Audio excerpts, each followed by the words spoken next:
Jesus, awit sa gugmak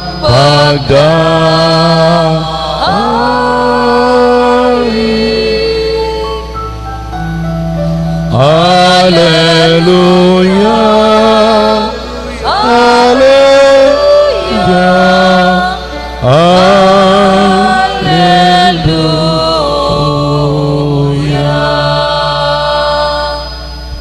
Ang Ginoo mana kaninyo. Manausab kaninyo. Ang pagbasa sa Santos nga Ebanghelyo sumala ni San Lucas. Himayaong ikaw, O Ginoo.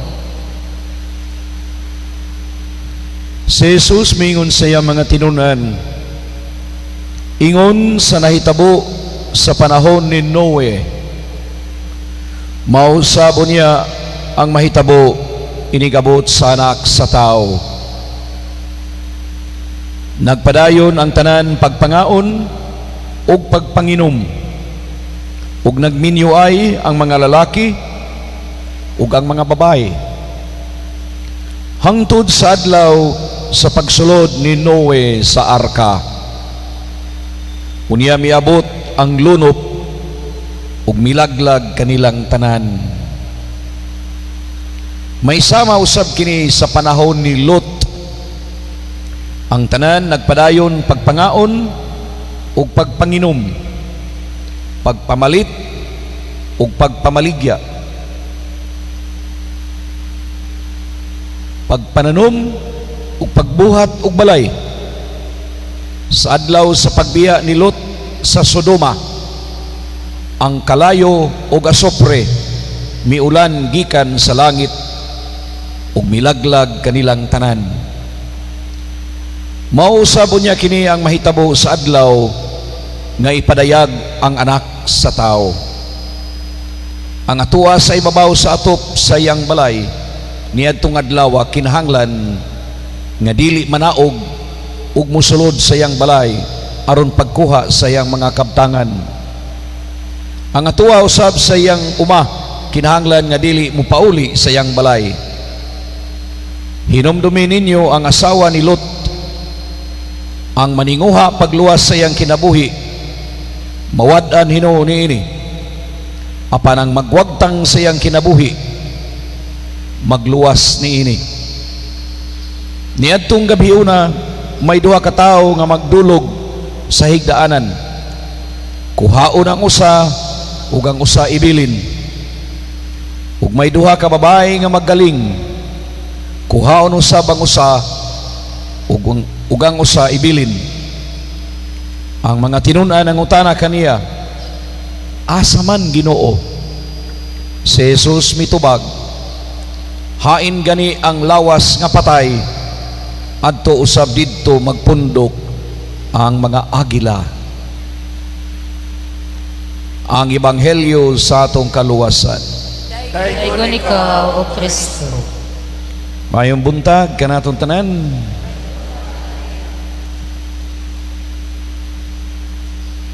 Atong nadungog karon ang mahitabo sa pagtapos sa kalibutan. Kay nasugdan man naagi pagtapos. Everything has to come to an end and starts a new beginning of life where justice and everlasting peace will reign. Pero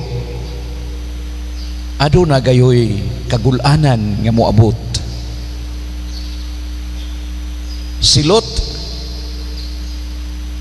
gi-mention sa ebanghelyo is an example sa usa ka kinabuhing mabinantayon. Nganong mabinantayon man?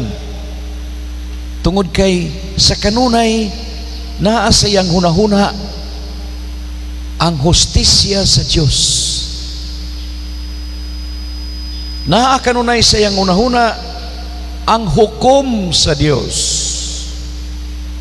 Mao bitaw iyang gipahimangnuan ang iyang mga tagagilungsod, iyang gipahimangnuan nga moabot ra gayud ang panahon sa panudya,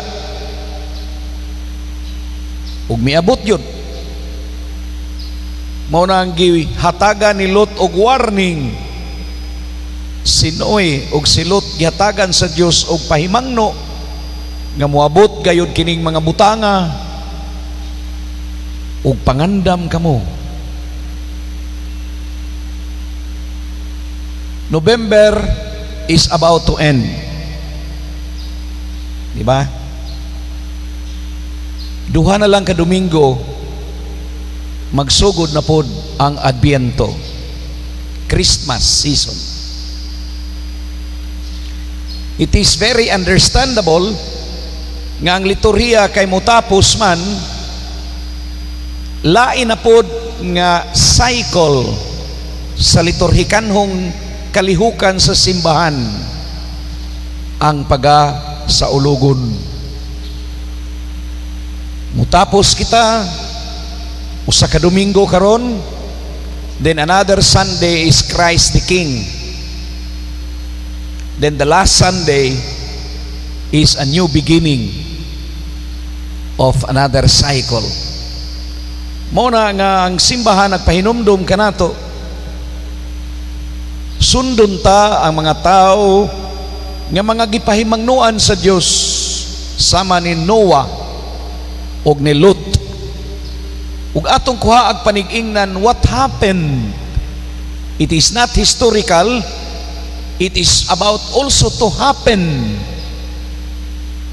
Just the same, history just repeats itself. Nagbalik-balik lang ang kasaysayan.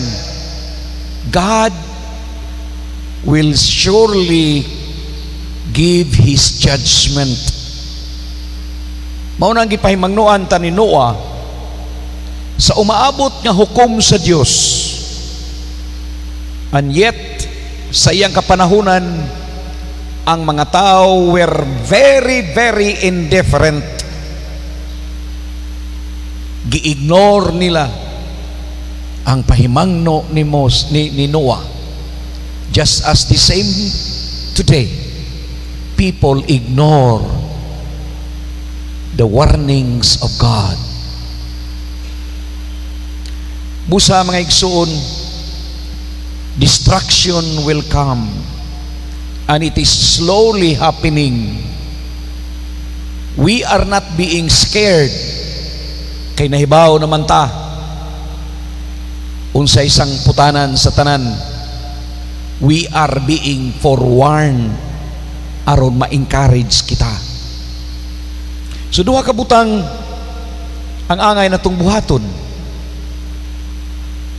sa kahimtang ni Noah og ni Lot, which is practically the same. And we know that history repeats itself. Matod pa ni Jesus karong Dominguha, ang kasaysayan mausab apan dili gayud musaylo ang akong mga pulong. So everything has to happen. There will be upheavals, kaguliyang sa kawanangan. There are calamities and tragedies. There will be so terrible sorrows and sadness. But in the end, God will become victorious. The righteous will be in His place in heaven, ug kadtong mga salbahis will be in hell. We are all accountable. Kitang tanan aduna gayoy pagpanubag sa Dios. Busa number 1 natong buhaton is to prepare. A good Boy Scout is laging handa. Prepare. Kinahanglan ang atong kinabuhi must be constantly aligned with God. Atong i-alyansa ng atong kinabuhi suma sa unsay gipaabot sa Dios sa tao.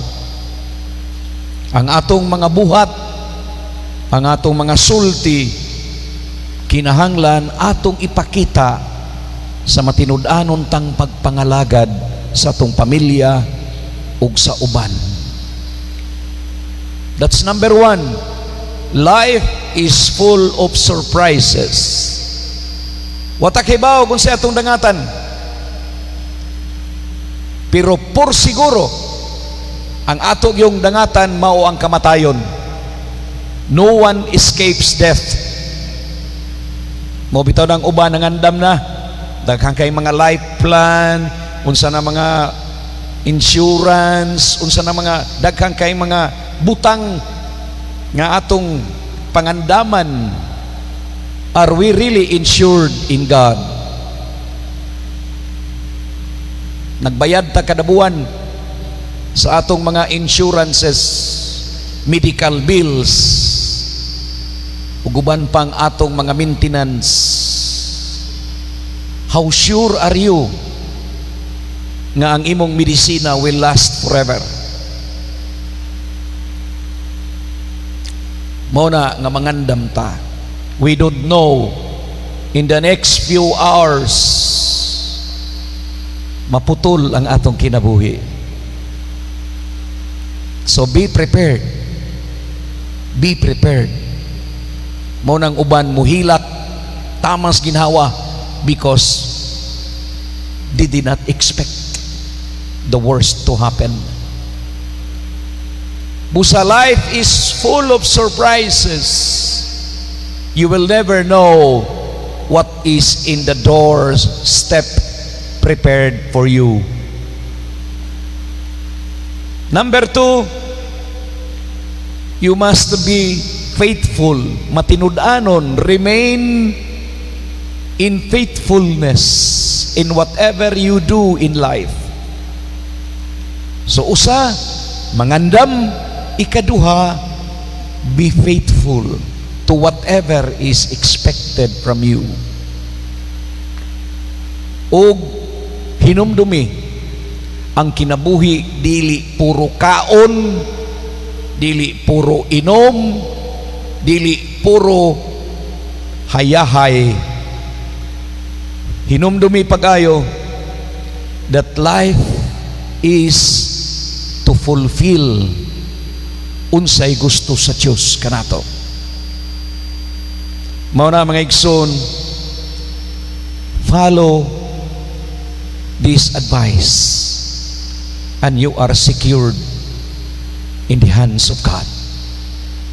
So number one, mangandam kay we don't know what is exactly in store of us. Number two, just be faithful. In remaining faithful, you become always in the hands of God.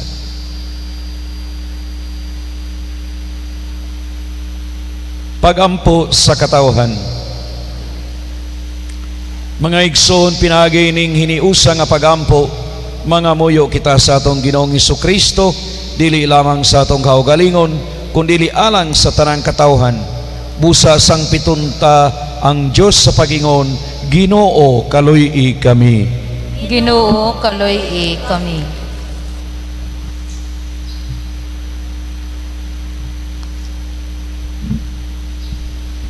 Ngang simbahan, mag-agak sa atong mga kaigsuunan nga wala pa magtuo ni Kristo ug sa iyang simbahan. Magampo kita sa Ginoo. Ginoo kaluy-i kami. Nga ang Ginoo manalangin sa kalibutan sa iyang kalinaw. Magampo kita sa Ginoo. Ginoo kaluy-i kami. Nga alang ni adtong nagantos sa nagkalain-laing matang sasakit, nga makabaton na sila og hingpit nga kaayuhan ug kahupayan diha ni Kristo. Magampo kita sa Ginoo. Ginoo kaluy-i kami. Nga ang mga nag-alagad sa mga masakiton ug ubang hutong sa katilingban, makabaton kanunay og grasya sa paglahutay ug nga mapanalipdan sila. Magampo kita sa Ginoo Ginoo kaluy kami. nga sa atong pagsaulog sa 500 years of Christianity, magmalampuson unta ang tanan nga kalihukan, ilabi na sa mga parokya, ug atong mapalawman ang atong pagtuo ug paglaom isip mga binunyagan. Magampo kita sa Ginoo Ginoo kaluy kami. ngang sulugoon sa Dios, Teofilo Kamumot Obispo ug Jules Chevalier Pari, nga mabayo na sa kadungganan sa altar. Magampo kita sa Ginoo Ginoo kaluy kami. kami. nga ang atong mga paryente ug mga higala nga nanag-una kanato diha sa pagtuo, makadawat na sa ganti sa kinabuhing walay katapusan. Magampo kita sa Ginoo Ginoo kaluy kami. Alang sa atong personal intentions, atong ipadangat sa Dios ang pagampo. O Ginoo, panalangini ug dungga ang among mga pagampo, puna kami sa kadasig, liguna kami sa imong gugma, aron magbuhat kami sa imong kabubuton, pinaagi ni Kristo among Ginoo. Amen. Amen. Atong awito ng awit sa paghalad.